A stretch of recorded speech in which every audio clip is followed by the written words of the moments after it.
Hepatitis A virus കാരണം പരക്കുന്ന മഞ്ഞപ്പിത്തം ഇപ്പോൾ വ്യാപിച്ചുകൊണ്ടിരിക്കുകയാണ്. പ്രത്യേകിച്ച് നമ്മൾ മലപ്പുറം ജില്ലയിൽ മഴയുടെ പെയ്തപ്പോൾ കേസുകളൊക്കെ ധാരാളം കൂടിയിട്ടുണ്ട്.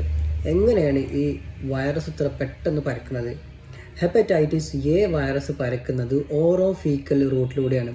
ഈ ഓറോഫീക്കൽ റൂട്ട് നീ ശരിക്കും പറഞ്ഞാൽ എന്താണെന്നറിയോ?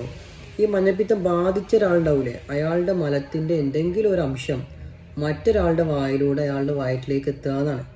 ഇതെങ്ങനെയാണ് ശരിക്കും നടക്കുന്നതെന്ന് ഞാൻ പറഞ്ഞുതരാം. ഇപ്പോൾ നമ്മുടെ വീട്ടിലൊരാൾക്ക് മഞ്ഞപ്പിത്തം ബാധിച്ചു എന്ന് വിചാരിക്കുക. അയാൾ നമ്മളൊക്കെ യൂസ് ചെയ്യുന്ന അതേ ബാത്റൂം തന്നെയാണ് യൂസ് ചെയ്യുന്നത് വിചാരിക്കുക. അയാൾ ബാത്റൂമിൽ പോയി കൈയൊന്നും വൃത്തിക്ക് കഴുകാതെ അവിടുത്തെ പൈപ്പിൽ പിടിക്കുക, വാഷ് ബേസിനിൽ പിടിക്കുക, ഡോറിൻ്റെ ഹാൻഡിൽ പിടിക്കുക. എന്നിട്ട് നമ്മളും അതുപോലെ ബാത്റൂമിൽ കയറിയിട്ട് ഈ പറഞ്ഞ സ്ഥലങ്ങളിലൊക്കെ നമ്മളും പിടിക്കുക. നമ്മളും കൈയൊന്നും വൃത്തിക്ക് കഴുകാതെ ഭക്ഷണം കഴിച്ചു കഴിഞ്ഞാൽ നമുക്ക് അസുഖം കിട്ടും. ഇനി ഇയാൾ കഴിച്ച പാത്രം, ഇയാൾ വെള്ളം കുടിച്ച ഗ്ലാസിൻ്റെ ഒക്കെ പുറത്ത് നമ്മളും പിടിക്കുക, നമ്മൾ കൈ കഴുകാതെ നമ്മൾ ഭക്ഷണം കഴിച്ചു കഴിഞ്ഞാൽ നമുക്കും കിട്ടും, അസുഖം കിട്ടും. പിന്നെ ഇയാളോട്ട് കൈ ഷെയ്ക്ക് ഹാൻഡ് ചെയ്യുക. പോയിന്റ് ഇതാണ്, ഇയാൾ ബാത്റൂമിൽ പോയിട്ട് വൃത്തിക്ക് കൈ കഴുകൂല കേട്ടോ. അങ്ങനെ ഉണ്ട് എങ്കിലാണ് ഈ പറഞ്ഞ സാധ്യതയൊക്കെ ഉള്ളത്. കൈ കൊടുത്തിട്ട് നമ്മളും വൃത്തിക്ക് കൈയൊന്നും കഴുകാതെ ഭക്ഷണം കഴിച്ചു കഴിഞ്ഞാൽ അപ്പോഴും അസുഖം കിട്ടും.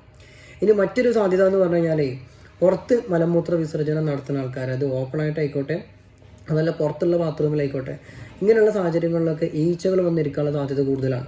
അപ്പോൾ ഈ ഈച്ചകൾ എന്ത് ചെയ്യുക, അവിടെ ഇരുന്നിട്ട് മലത്തിലിരുന്നിട്ട് പിന്നീട് പോയിട്ട് എന്ത് ചെയ്യുക, പുറത്തുള്ള ഫ്രൂട്ട് ഷോപ്പിൽ ഫ്രൂട്ട്സിലോ പിന്നെ അതുപോലെ തന്നെ ഈ ചില്ലും കൂട്ടുള്ള പഴംപൊരി, ദോശ, സമൂസയിലൊക്കെ പോയിട്ടിരിക്കുക. എന്നിട്ട് നമ്മളത് വാങ്ങിയിട്ട് കഴിക്കുക. ഫ്രൂട്ട്സൊക്കെ നമ്മൾ വെള്ളത്തിലിട്ട് കഴുകുമെന്ന് വിചാരിക്കുക. ഈ പഴംപൊരിയും ദോശയൊക്കെ നമ്മൾ കഴുകില്ലല്ലോ, നേരം കഴിക്കുകയല്ലേ ചെയ്യാം. അപ്പോൾ അങ്ങനെയൊക്കെ അസുഖം വരാം. ഇതൊരു സാധ്യതകളാണ് കേട്ടോ പറയുന്നത്. പിന്നെ നമ്മുടെ കിണറ്റിലുള്ള വെള്ളമൊക്കെ ഈ മലിനജലം വന്നിട്ട് മിക്സായിട്ട് അങ്ങനെ കിണറ്റിലെ വെള്ളത്തിലൊക്കെ ഈ വൈറസ് പടരുക. അതിപ്പോൾ ഈ പറഞ്ഞ പുറത്ത് അസുഖം ബാധിച്ച ആൾക്കാരുടെ ഡയപ്പർ പുറത്തേക്ക് വലിച്ചെറിഞ്ഞിട്ടോ അല്ലെങ്കിൽ പുറത്തുള്ള ഈ വിസർജ്യത്തിലൊക്കെ തട്ടി വെള്ളം ഒഴുകി വന്നിട്ട് കിണറ്റിൽ ചാടിയാലും മതി.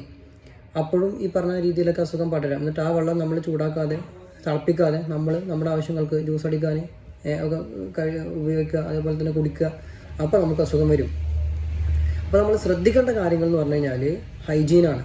ഭക്ഷണം കഴിക്കുന്നതിന് മുന്നേ ശേഷം വൃത്തിക്ക് എന്ത് ചെയ്യുക, സോപ്പിട്ട് 2 മിനിറ്റോളം കൈ കഴുകുക. ബാത്റൂം പോയി വന്നാലും കൈ കഴുകുക. പിന്നെ തിളപ്പിച്ചാറിയ വെള്ളം, ചൂടാക്കിയതല്ല കേട്ടോ, തിളപ്പിച്ചാറിയ വെള്ളം മാത്രം കുടിക്കുക.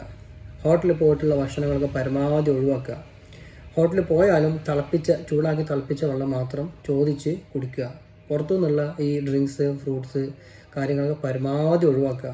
ഫ്രൂട്ട്സോ വെജിറ്റബിൾസൊക്കെ വാങ്ങുമ്പോൾ ചുടുവെള്ളത്തിലിട്ട് കഴുകിയിട്ട് മാത്രം നമ്മൾ യൂസ് ചെയ്യുക. പിന്നെ ആർക്കെങ്കിലും അസുഖം വന്നു കഴിഞ്ഞാൽ പ്രോപ്പറായിട്ട് ട്രീറ്റ്മെൻറ്റ് എടുക്കുക. SGPT, SGOT അതുപോലെ തന്നെ ബിലിറൂബിനൊക്കെ അതാത് സമയങ്ങളിൽ ചെക്ക് ചെയ്യുക. മെയിനായിട്ട് വോമിറ്റിംഗ് ആയിരിക്കും, നല്ല ഛർദിയും അതുപോലെ തന്നെ ശരീരവേദനയും പനിയും ഉണ്ടാവുക. അപ്പോൾ ഛർദിക്കുക എന്നു വെച്ചെങ്കിൽ എന്ത് ചെയ്യുക, നല്ലപോലെ വെള്ളം കുടിക്കുക. അത് പിന്നെ ഡ്രിപ്പ് കയറ്റുക, ഹോസ്പിറ്റലിൽ കാണിച്ച് ഗ്ലൂക്കോസ് എന്തെങ്കിലുമൊക്കെ കയറ്റുക. ഡീഹൈഡ്രേഷനാണ് പ്രശ്നം, അത് ഒഴിവാക്കുക. സ്വയം ചികിത്സ നിർത്തുക, സ്വന്തമായിട്ട് മാറും കരുതി ഇരിക്കാണ്ടിരിക്കുക. പിന്നെ പച്ചമരുന്ന് പോയിട്ട് വിശ്വസിക്കുന്ന ആൾക്കാരൊക്കെ ഉണ്ട്. അപ്പോൾ അതൊന്നും ചെയ്യാതെ പ്രോപ്പറായിട്ടുള്ള ചികിത്സ എടുത്തിട്ട് നോക്കുക. പിന്നെ അസുഖം വന്ന ആൾക്കാരെന്നെ എന്ത് ചെയ്യുക, കുറച്ച് മറ്റുള്ളവരുമായിട്ട് കുറച്ച് അകലം പാലിച്ച് നിൽക്കുക. അപ്പോൾ ഈ കാര്യങ്ങളൊക്കെ നിങ്ങൾ ശ്രദ്ധിക്കുക. താങ്ക്